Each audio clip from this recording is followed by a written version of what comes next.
Nako isa sa paborito kong ulam. Sinigang sa bayabas. Maamoy mo pala kamay mo eh. Hindi maikakaila ulam.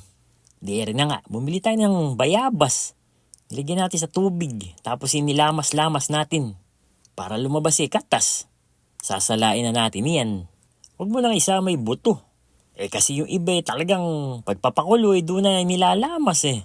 Kaya pati yung buto tsaka yung pinaka balat kasama na doon sa sinigang. Gabi tsaka sili, ilagay mo na. Patis. Bangus na matataba. Tingnan mo naman. Tiyan pa lang namumutok taba. Ilagay na natin para sabay-sabay ng maluto. Okra, sitaw. Meron pa tayong sugpo. Pagkayari, isama mo na din yung dahon ng kamote. O kung gusto mo kangkong, yun ang ilagay mo. Hintay mo lang maluto yung mga nakalagay